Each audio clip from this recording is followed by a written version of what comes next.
ਜਿੱਦਣ ਸਰਦਾਰ ਦੀਪ ਸਿੰਘ ਨੇ ਹੱਥ ਦੇ ਵਿੱਚ ਝਾੜੂ ਫੜਿਆ, ਮੈਂ ਸਰਦਾਰ ਦੀਪ ਸਿੰਘ ਨੂੰ ਇਸ਼ਾਰਾ ਦਿੱਤਾ ਕਿ ਆ ਲੈ ਇੱਕ ਇਤਿਹਾਸਕ ਕਿਰਪਾਨ ਵੀ ਫੜ। ਮੈਂ ਤਾਂ ਦਿੱਤੀ ਕਿ ਮੈਂ ਸਮਝਣ ਲੱਗ ਪਿਆ ਸੀ ਕਿ ਜਦੋਂ ਮੈਂ ਰਿਟਾਇਰ ਹੋਇਆ ਕਿ ਮੈਨੂੰ ਅਗਲਾ ਆਗੂ ਲੱਭ ਗਿਆ। ਇਸ ਕਰਕੇ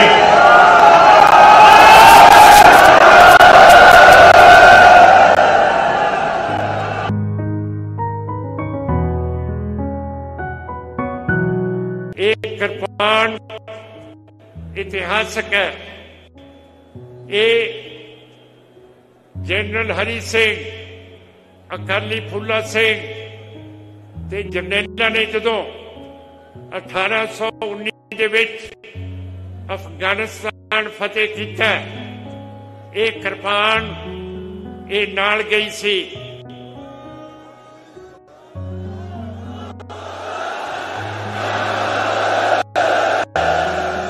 ਇਸ ਨੇ ਕੋਈ ਬੱਕਰੇ ਬੁੱਕਰੇ ਨਹੀਂ ਵੱਡੇ, ਇਸ ਨੇ ਦੁਸ਼ਮਣਾਂ ਦੇ ਸਿਰ ਵੱਡੇ ਹੋਏ ਹੈ।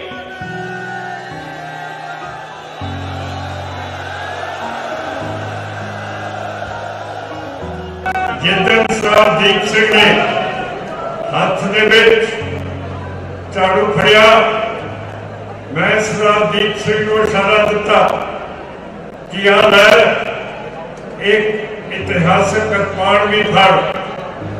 ਮੈਂ ਤਾਂ ਦਿੱਤੀ ਕਿ ਮੈਂ ਸਮਝਣ ਲੱਗ ਪਿਆ ਸੀ ਕਿ ਜਦੋਂ ਮੈਂ ਰਿਟਾਇਰ ਹੋਇਆ ਕਿ ਮੈਨੂੰ ਅਗਲਾ ਆਗੂ ਲੱਭ ਗਿਆ। ਇਸ ਕਰਕੇ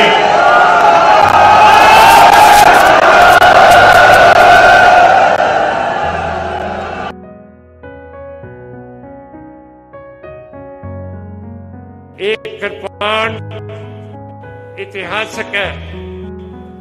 ਇਹ ਜਨਰਲ ਹਰੀ ਸਿੰਘ, ਅਕਾਲੀ ਫੂਲਾ ਸਿੰਘ ਤੇ ਜਰਨੈਲਾਂ ਨੇ ਜਦੋਂ 1819 ਦੇ ਵਿੱਚ ਅਫਗਾਨਿਸਤਾਨ ਫਤਿਹ ਕੀਤਾ, ਇਹ ਕਿਰਪਾਨ ਇਹ ਨਾਲ ਗਈ ਸੀ।